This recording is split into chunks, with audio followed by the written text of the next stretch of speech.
we are done with the Hunger Games. Woohoo! Okay.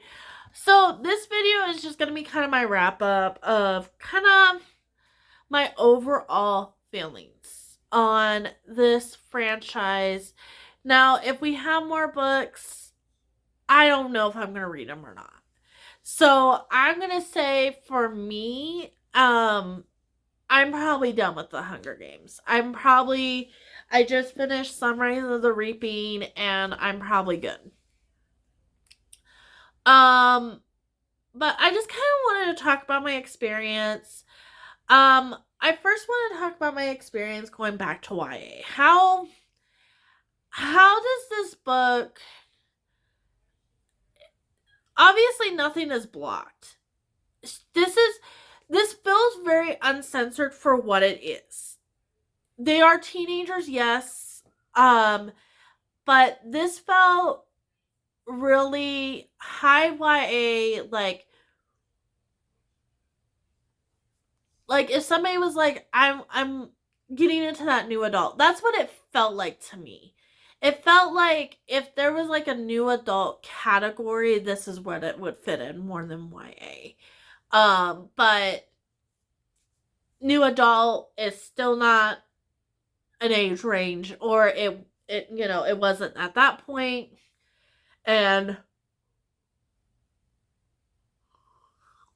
sorry. And it's still not, and they are like 16-year-olds. Now are they facing like regular 16-year-old issues? No. But that's probably why it's categorized.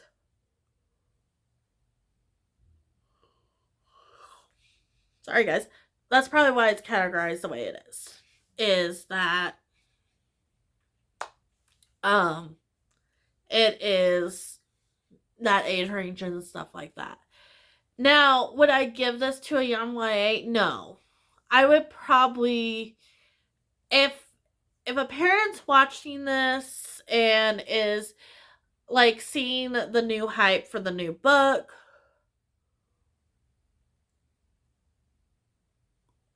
I would say probably wait until they're a little bit older. Because there is some scenes, I think, especially in the prequels. The original Hunger Games has its moments. I don't think it's as grotesque as the first prequel books. And that, now,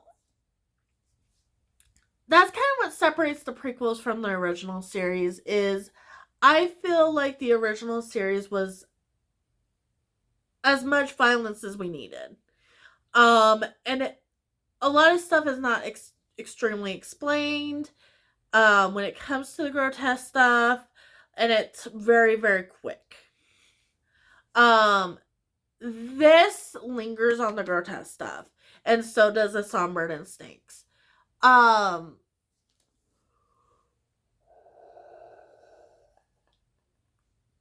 Sorry guys. So there's that. Going back to YA, like, this didn't feel like YA. It was written really, really well. Was it a little bit simpler than some of the books I read? Yes. That's like the only difference I could tell was there was a little bit of like an easier flow. Like, we didn't have to wait for things to happen for like hundreds and hundreds of pages.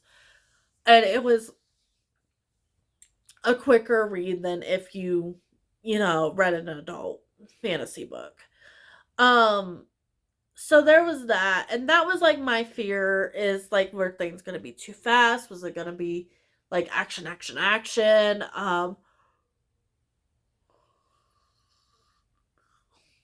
Sorry guys. But I think we had a lot of good character moments. Which is what I look through for in a book, a movie, anything like that. So I have to give her that. Now, which one was my favorite? I guess that should be like the next thing I want to talk about is I would say it goes Hunger Games, Sunrise on the Reaping, Catching Fire, Mockingjay, and then A Songbird and Snakes. I think Hunger Games to me is still, out of all of this stuff, is still a classic. It has a lot to say. I think it was the best paced one. It really showed the games. It showed all the processes. It really set up this world. Like, I think it did. Sorry, guys. It really set up the characters that we were gonna, and it didn't do it in a, like, let's lore dump a whole bunch of stuff. And then we go into Sunrise on the Reaping, which explains Catching Fire. Now, why I like Sunrise on the Reaping more than Catching Fire is, again, Catching Fire had the pace issue with the games. Really badly. I feel like Sunrise and the Reaping, like, fast forward through the games, and we got to a point. That's why it's a little bit higher. And then Mockingjay just was the most tragic. I don't want to say the most tragic, but the most devastating one to watch, just because it hits so far beyond the games. And I think with it being so far off the games, and I didn't like Coin as a villain. I didn't think she was a really good villain. We only see her in one book for not very too much of a time. So that was kind of my thing about her, is the reason why I think Snow was such a good villain is because he was built up. By the third book, like, we really hate him. Like, we're done with him. Like, he needs to go somewhere. And Coin, I'm like, I don't even know if you're good or evil. I can't really tell. I don't know if you actually mean good for this country and you're just mad right now at Snow for what he did. I don't know. But that was, like, my whole thing. And the Peeta and Gale, like, was so in the third book. I was done, and I didn't really like how the series ended. Now I watched a video recently of a girl explaining that it's a like a theory, like, book, like they symbolize things, but I'm like, I still think Katniss could have been alone at the end, and we didn't have to do that. I know there's a lot of videos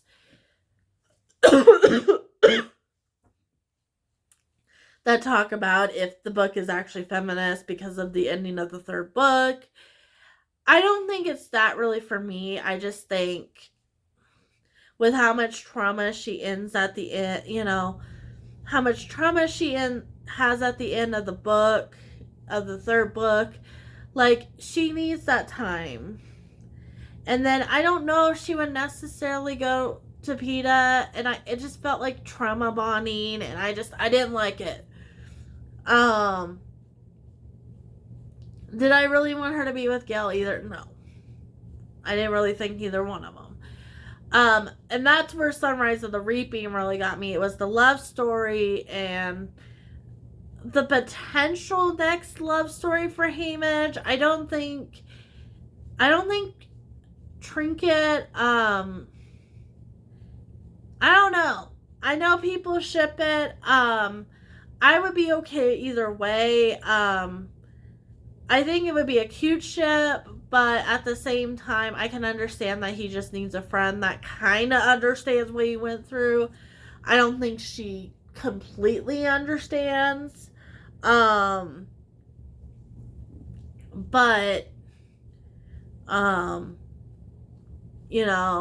that could have been the whole thing with them. I don't think that would have been a trauma bond. That's like somebody just trying to, hey, I know you went through this horrible thing. Let me try to, give you some sunshine type of thing.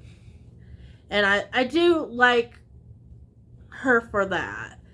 Yeah, but, and then Songbirds and Snakes, I think it was the least needed one out of all of them. Everybody keeps on kind of talking about that whole topic. Like, I get if you love that book. Like, I still would give it like a 3.5, 4. Like a low 4. Like, this is a solid 4. I would give it like a low 4. And treating in the 3.5 depending on the day of the week. Yeah, I didn't love the love story. I thought he was playing her the whole time. He kind of got what he got when he had to go, join the army for a little bit. And I thought that was going to teach him, like, a lesson, but no, he just uses his friend, and, like, it all goes downhill for him from there. And we still have questions, and I don't know if she's gonna write a book that's gonna answer all of them. Like, I just think we were never meant to answer all the questions. Which, if you're okay with that, like, this series is fantastic. But yeah, you're going to leave this whole series with questions. And there's not going to be any answers. Like, now, you could, like, really dig deep, but there's no full canon answers to these questions. Like, what happened to Snow and Tigress? What happened to Lucy Gray? What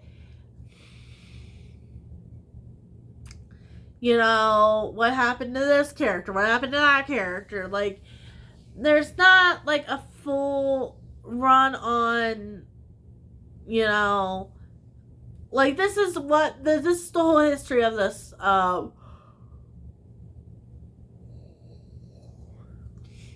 world. And if you were gonna have these 2 books, I wish there was stuff answered.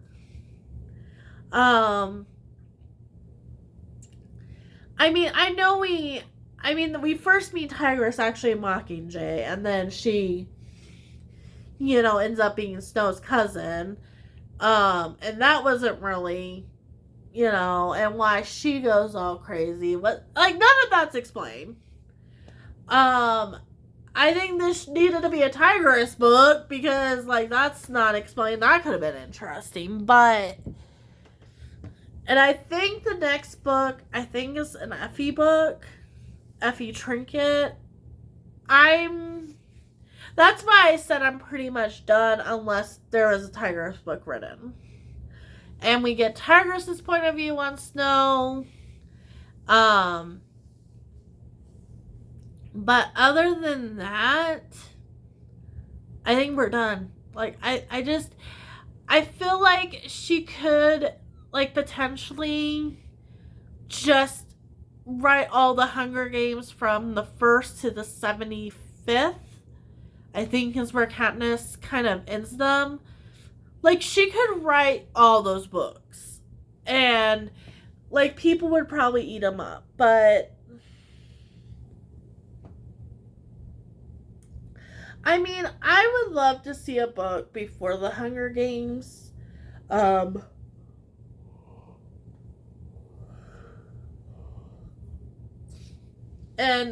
maybe the creating of the first games. Like, that would be interesting, but it's like at the same time, I'm kind of done. Like, it was good. It was a good time. Like, good time.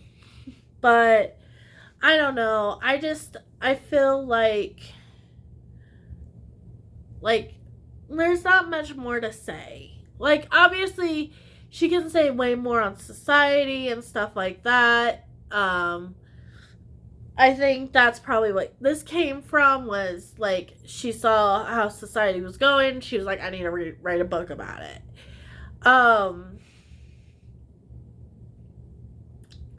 But I feel like there's not even much more that she can say about society that, like, obviously there's the good and the bad of society, and war, this is how war changes people, and the punishment of one and all type of thing.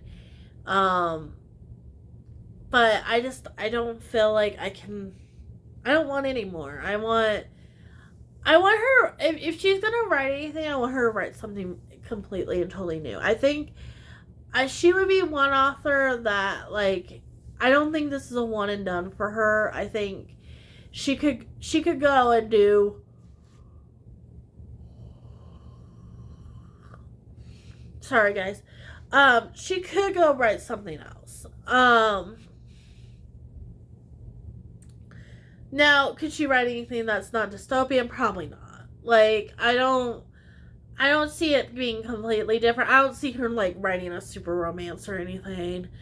Um, but I see, like, if she wants to say something about society, maybe put it in modern day, and like we can have that talk, because like she knows what she's doing with what materials she gives us as readers.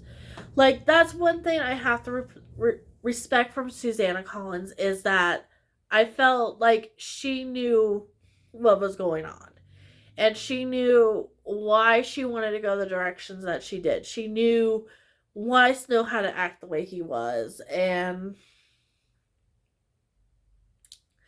stuff like that. But yeah, I'm like, I overall I would give the series 4.5. Like, it has flaws. It's not, I don't agree with some of the things that, I don't agree with some of the pairings and stuff like that, but overall I had a good time. I think the characters are great. There's a reason why they're iconic. I think it's a really good YA series. I think it's a really good story for girls to read, especially when we're talking about Lucy Gray and Katniss, and what they have to go through, and what they struggle with, and what they overcome. Like, I think is a great message.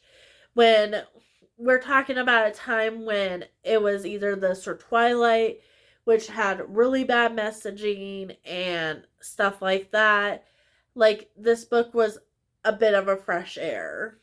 Are we gonna ever get books like this? Probably not. Not at this age range. Um, I see, like, we could maybe get an adult Hunger Games eventually. Um, and like a battle royale. Like, we could probably get another battle royale book eventually. That's completely different, that's written for adults. Like, that is going to probably happen eventually. I just don't think there's an audience for it. So people haven't written it because there's not an audience. And I don't know if she read Battle Royale. This is very Battle Royale-ish, the amount I know of it. So I don't know if she read that and then was like, okay, I'm gonna do something similar, or what. But if that was a possibility, like, it came out really good. Like, I can't say too many negative things about this series, like I can some of the YA. And I think that's the thing that's gonna stick with this series, is the effect that it has on the YA community. Like, this was a breath of fresh air. Like, we were just getting out of Twilight and Vampire Academy, the Vampire Diaries stuff, and we're going into dystopian, where there's like a lot of messaging. You could literally as a parent, read Hunger Games with your kid and have a deep conversation where you couldn't really with Twilight. It was more of like, yeah, Bella, no, like, type of thing. But anyway, like and subscribe, and I will see you in the next video. Bye.